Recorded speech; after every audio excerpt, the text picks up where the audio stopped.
Good morning, world, or should I say, good noon. It's 12.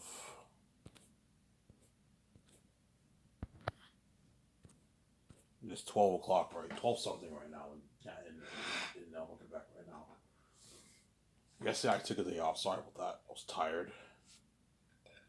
I watched some Sam Shamoon. I watched some Rab Rad and other stuff.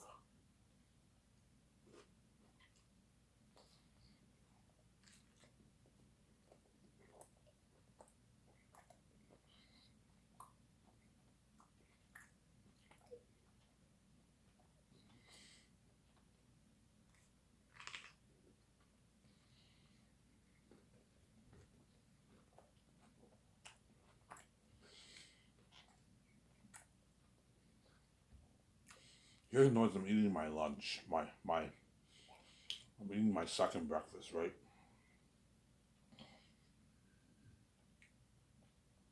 Eating my second breakfast,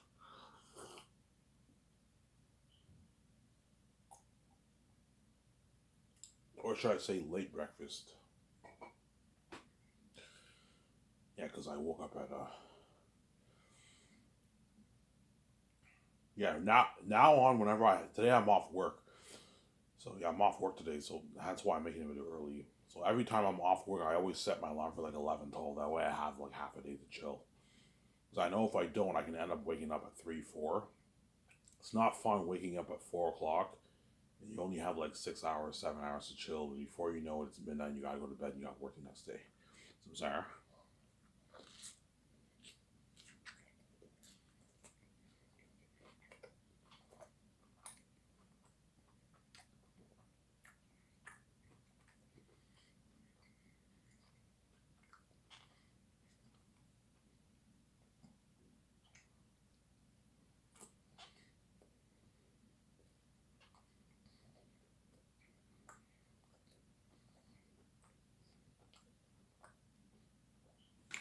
I had eat healthy yesterday. Yes, I had salad and beef and like a big plate of salad. I ate healthy food yesterday. Today I'm gonna eat salad again too.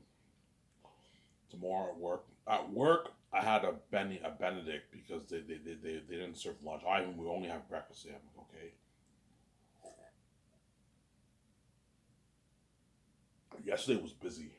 It's a holiday in Quebec, right? Yeah, it's a holiday in Quebec, so a lot of people were off work. It was really busy yesterday. It was busy as fuck. Really busy, yeah.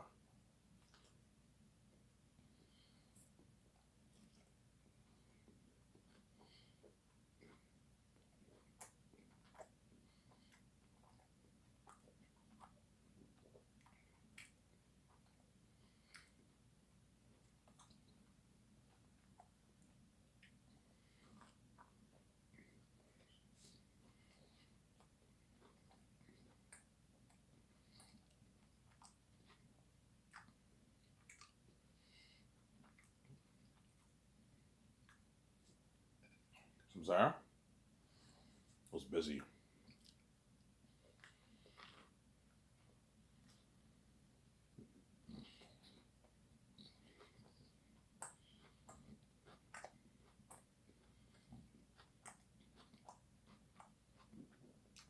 I'm probably gonna make a quick 30-minute video.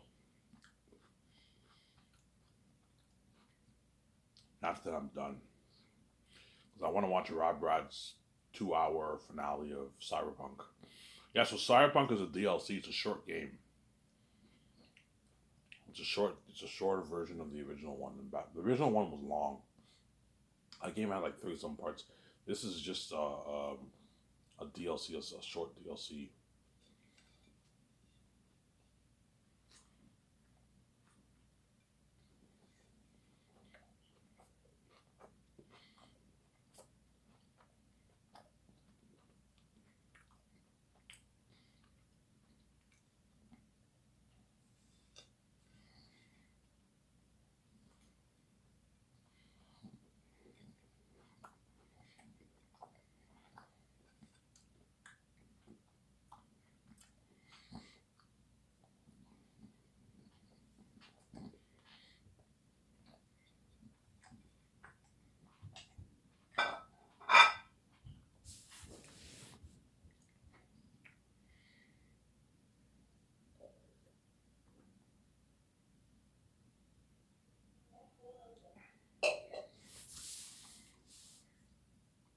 I'm Sarah.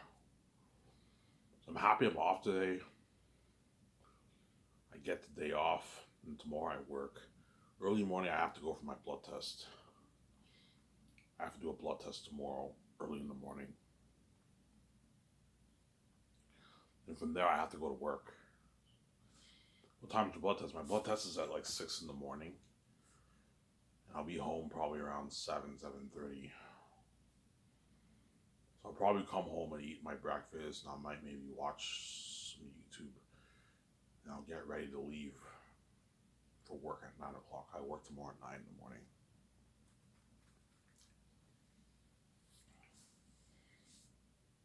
For my diabetes, right?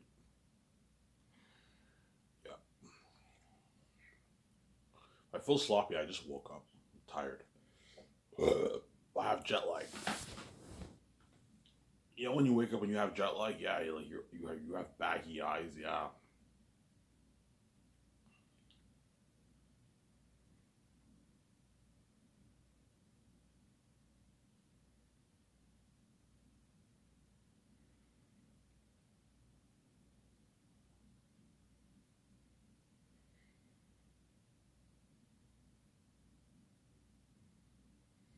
Yeah.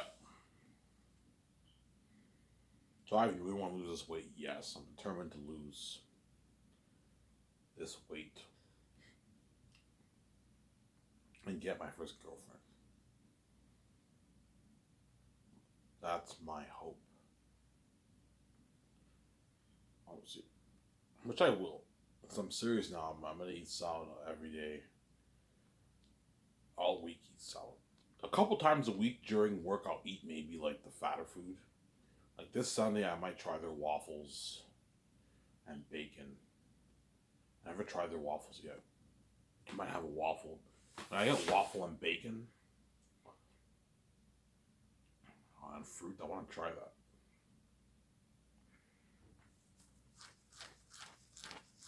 Try their food. Some sour.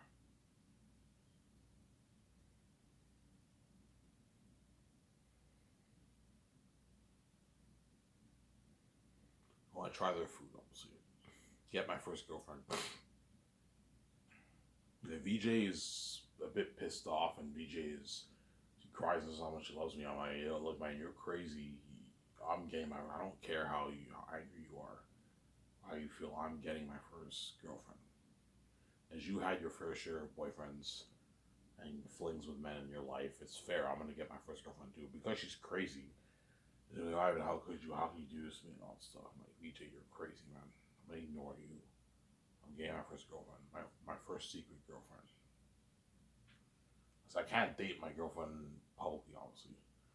With the world, no, I'm not stupid. The world I made's a mess, obviously. I have to do it privately to protect me and to protect especially to protect the girl. You have to keep it private, obviously. Nobody can know you're dating. So you can't let anybody know at work that you hung out with her. No, it's not a good idea. They can become demonized.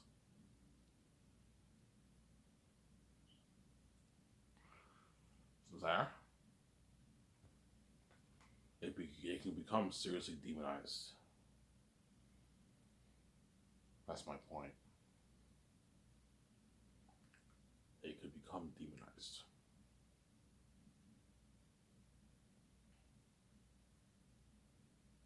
Ivan, yeah, they can become demonized. That's why you got to be careful. Sarah,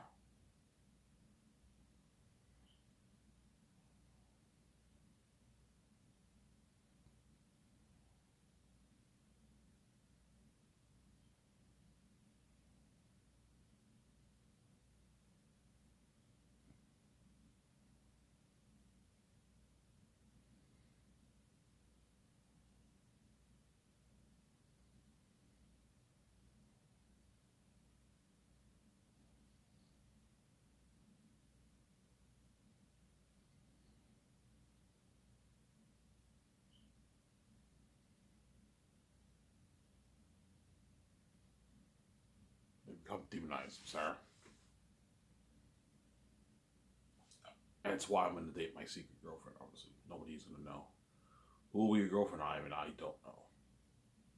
Might be a chick from St. Hubert's, Denty's, Shapewetter, Elmer Bar, um, or maybe the redhead at Hogo Fruity. I don't know. See what happens. Obviously, because once I start losing weight, obviously, I what everyone I work will notice, but I'm losing the weight. So you're changing your approach. Yes, instead of going on the treadmill like 3 4 days a week, it's not gonna work because I'm not burning enough calories. I realize I'm not burning enough calories because 9 years ago when I went on the treadmill, I was going on a higher speed at like 3.3 distance speed, right, on the treadmill. And I was going for like an hour and 15 minutes, and I was burning like 400 calories every day. That's how I was able to lose the weight, obviously. Whereas now I only go on the treadmill for an hour on like 2.7 speed, and I'm only burning like 220 calories. 220 calories is not great. If you really want to lose the weight on the treadmill, you got to be burning like 400 plus calories if you want to lose that weight. So I'm gonna try a different approach. Okay, what if I just eat healthy food for now? Healthy food for now, and then once I drop more, I drop weight. I can now start running on the treadmill for maybe 30 minutes. But I can't run for 30 minutes. I'm not in shape to do that. But once I'm like 240, I'll be in better shape. I could run. I can start going on the treadmill again. Honestly, because you can lose weight just by eating healthy. You don't even have to exercise. It's best to do both. It's best to exercise and what eat healthy food. Obviously, so all week you eat salad at work, and when you go home you eat your salad at work. You eat your salad, and every Thursday you have a cheat day. That's how you lose your weight. I'm sorry.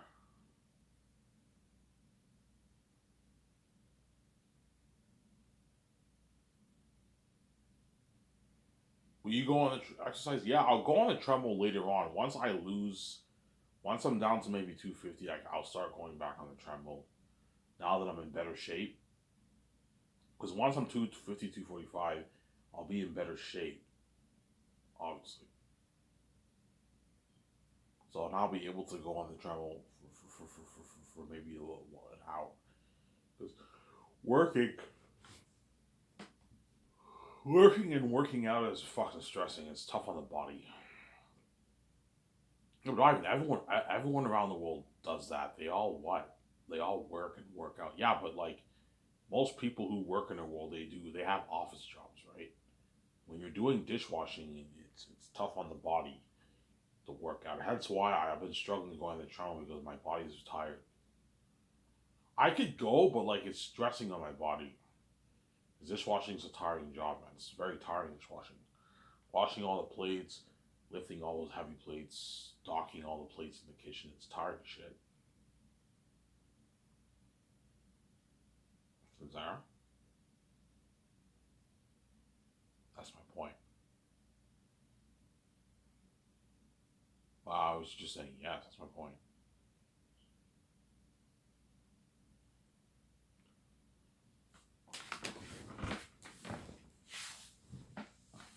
That's my point.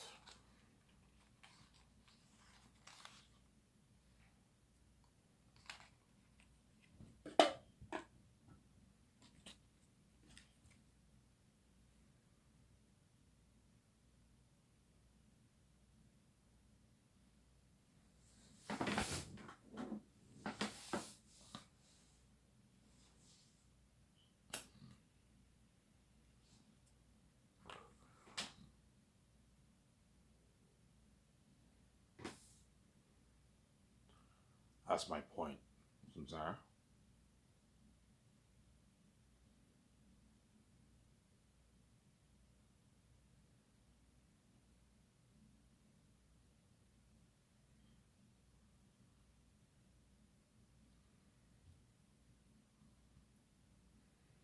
Yeah.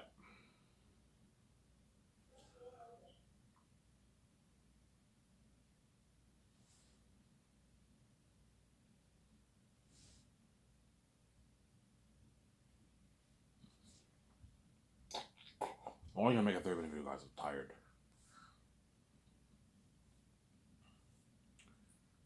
And then what are you gonna do after this live? And I'm gonna watch a show. I'm gonna go to the store, get my beer and smokes, and I'm gonna watch the show with you guys. After that, I'll watch Rad Brad's finale, a two-hour what DLC of what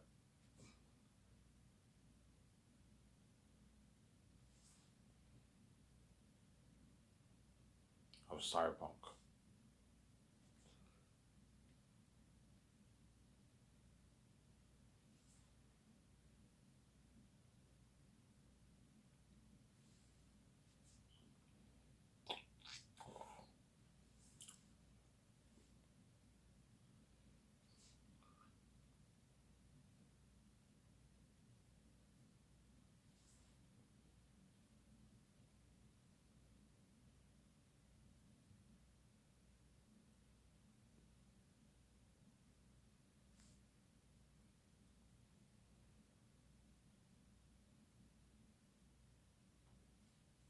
Now I'll talk about Zanus for the remaining, I don't know,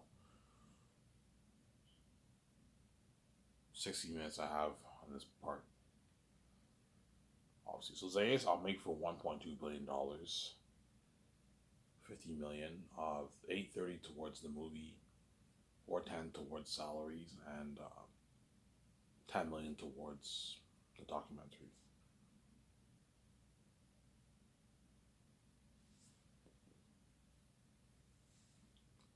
So Sarah, it'll be based off my fantasy novel that I wrote, The Last Hope for Zanus, which was self-published in 3 volumes. The book is one story told in 3 volumes.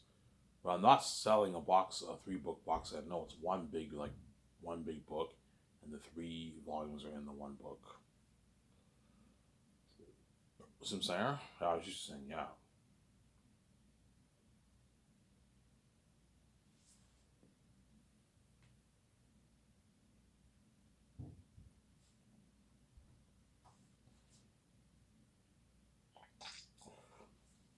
Some Sarah.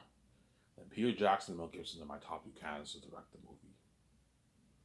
Mel Gibson, I'll pay him his $290 million Canadian deal, which is like a $210 American deal.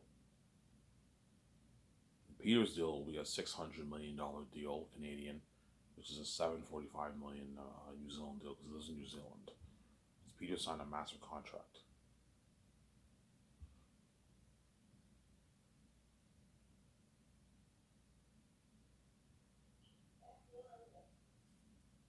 Which is what? Triple the amount of money that he made for Lord of the Rings. So he gets $85 million for his base, and then he gets $425 million for his the box office royalties for the movie, and he gets $90 million of the merch royalties for the movie for the merch profits. So you're giving Peter a flat deal? Yes. Peter and Mel, I'm giving them a flat deal. That way they don't rip me off. Because the truth is, I don't know how much money I'm going to make off my movie. I don't know. It might be lower. It might be higher. I might even make less than 10. I might make maybe 8 million box office gains, which is still more than enough money. So you got to be careful with giving percentage deals to the actors and Peter and all them. You don't want to give Peter like a 1%, 2% deal. He might end up walking away with $1 billion. And he duped you, some Sarah. You don't want to give John Boyega and all them like 0.005%, and they end up walking away with 11 million. They ripped you off. That's why the best thing to do is to give them a flat amount of the royalties. That way you know how much you're going to pay them, and you don't have to worry about them ripping you off. Same time, the actors know how much they're going to make. Peter knows how much money. Peter, yeah, I like the flat deal because I know I'm guaranteed going to make my $425. Yes. But if I give you a percentage deal like 0.6%, yeah, it might be less than 400 million. It might be 300 million. So, yeah, Ivan, the flat deal's better because I know I'm guaranteed going to make that money. Yes, a flat amount of the royalties. So it's instead of saying percentage, you just give them a flat amount. It's easier that way.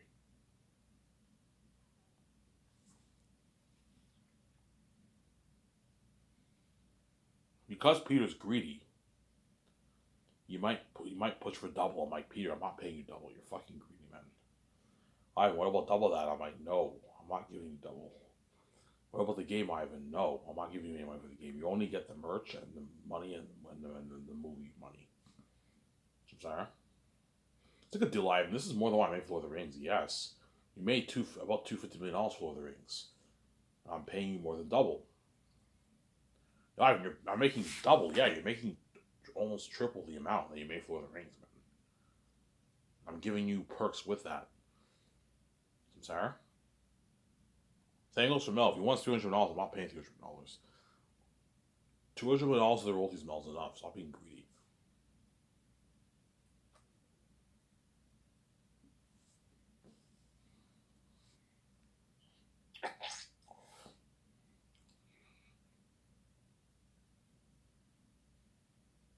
Is Peter greedy, Ivan? Yeah, he's very greedy, obviously. Because he's used to what? Peter's used to making a shitload of money for his movies, and he knows this is an opportunity for him to strike it much richer, and so push for that billionaire deal. But I'm not paying that. He's crazy. I'm like, Peter, you're crazy. I'm not going to pay you a billionaire deal. What I'm paying you is enough. It's a deal, Ivan, yeah.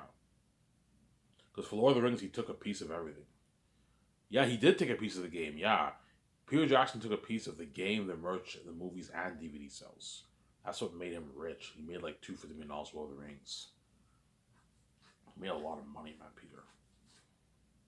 Sarah?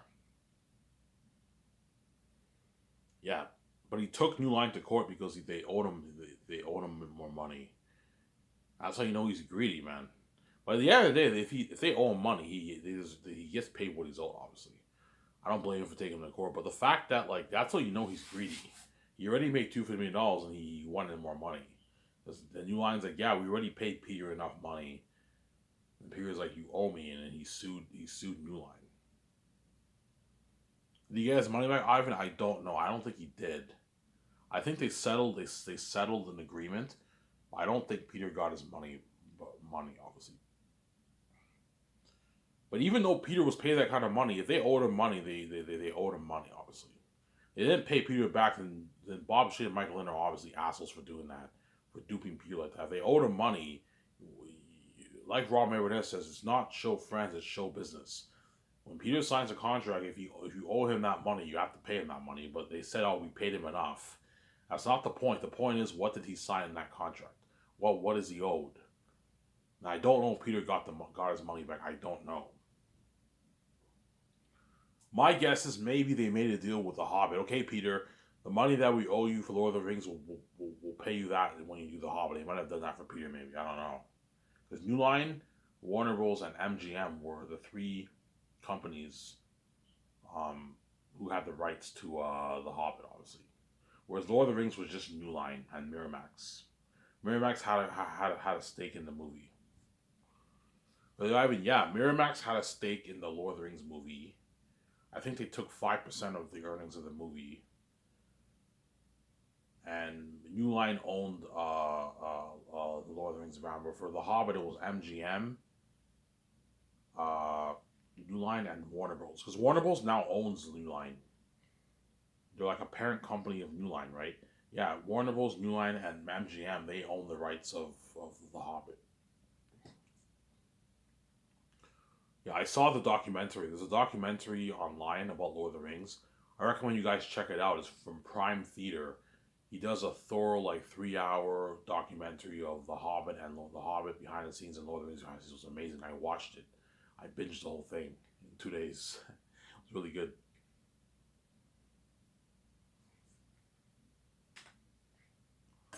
Sarah? Who will you choose, Ivan? I don't know. I might end up choosing Peter, or I might end up choosing Mel. We'll see what happens, obviously.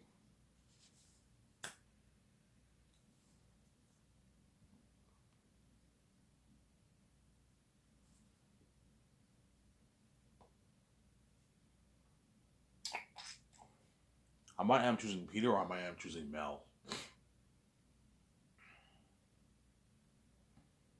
But somebody tells me I might go for Mel, though. Even though I talk about Peter more, I might go for Mel.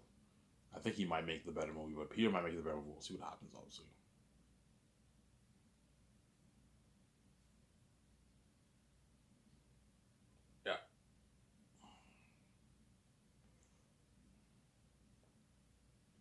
Sarah?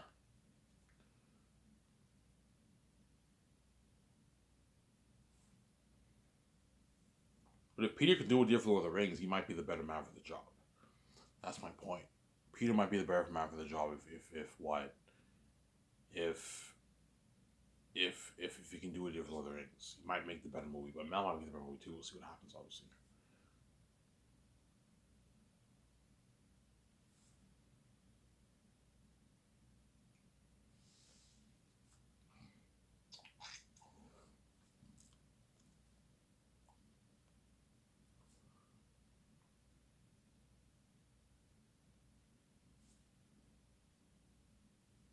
Let's say Peter, I choose, or Heavy Mel. You sign to his big contract. Obviously, he has to help me correct the script, make the business calls for all the main things, sign the 4 groups of crewmen, weather workshop, mass designers, costume designers, and extras.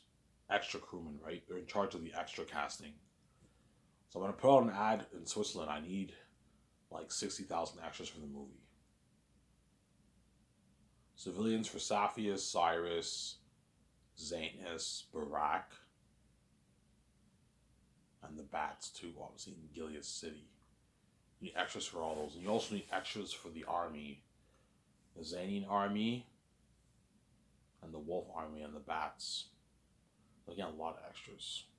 To save money, I'll have Eretet's army be 20,000 in the movie instead of 25,000 to save money.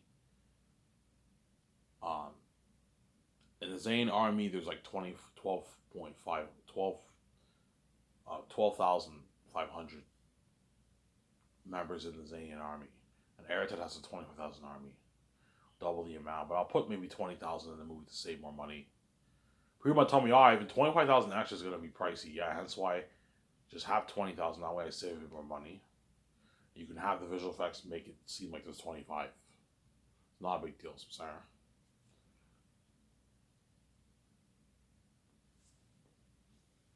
You guys are talking with the cameras, going with the cameras, the visual effects.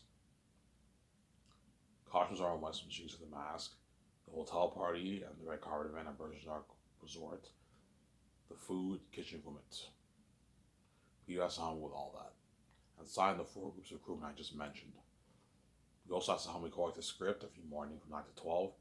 And every afternoon, Monday and Thursday, we do concert arts. And I'll tell Peter, if you want to do previews, we can do previews if you want. Previews, we don't have to do previews. Yeah, I recommend we could do previews if we want, but you don't have to do previews for your movie. You don't have to, but I mean, we might do previews, concert arts, obviously. Concert arts are very important because that's the foundation of your movie. All the main things for your movie is the foundation for everything. What your weapons will look like, the clothing, the demonic characters, the world building, the lands. What does it all look like? What do the eagles look like? What do the crows look like? What do the jaguars look like? The mosquitoes, the snakes. That's the foundation of the people designing all the stuff, right? Yeah, the set building, the mass designers, the costume designers. It's all the foundation for it. That's why you need to do the concert arts. We'll probably be done concert arts in a few months. Maybe 3 months we'll be done the concert arts. With John Howe, Al Lean, all of them, Sarah.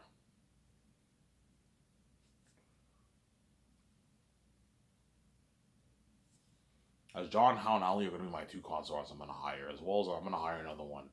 The one who drew for Pennywise the Clown, the concert artist for Pennywise, I'll have him be involved with helping them out too. With the demonic characters of Eretet. How is it going to work? Hey, Alan Lee, I'll have him focus more on the world building. John Howe, I'll have him do both. Because John Howe drew the drawings for the demonic works. No, you can have Alan Lee, John Howe, and the other guy. They work on the characters and the world building. They do both. They can draw the demonic characters too. They're gonna have to draw hundreds of pictures, man. It's like crazy. How much sketches are gonna make? A lot, hundreds, maybe even a few thousand, maybe 1,500 sketches. Something crazy. That's why I pay them a good like $2,000, $200,000 with a hard fees. I'm sorry, what I'm doing.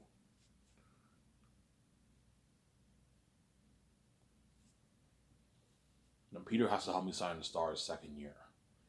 He also has to take his notes also every evening after he's on work in his hotel room. And then second year he has to help me sign the Stars. They have to sign their contracts. Sarah? Well, I mean, yeah, they have to sign their contracts, obviously. That's how it works.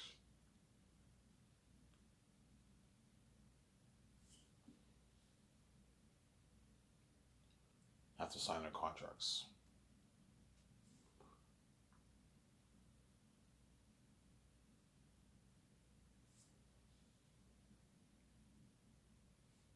Sarah?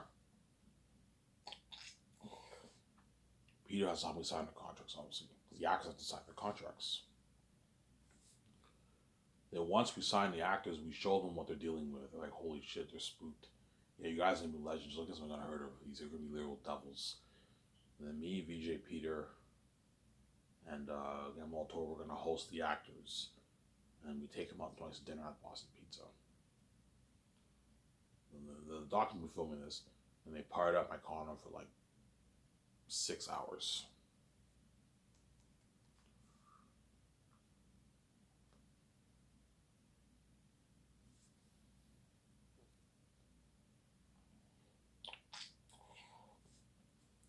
Sarah?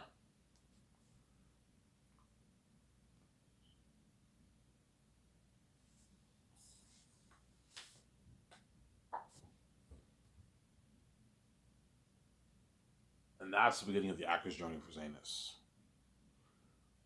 Like, you're gonna cheers, guys. We're gonna be famous movie stars. You ready to go to jury with you guys? We're ready, Ivan. You give a cheers. We have a cigar. We do a party in my condo, and that's the actor's journey for the Amazing Zane's movie project. So you have the buzz for the doc, the game, and the movie. That's why those Zane actors are lucky. And as it is for us, I'm gonna sign out. Peace. I'll talk to you soon, guys. Bye.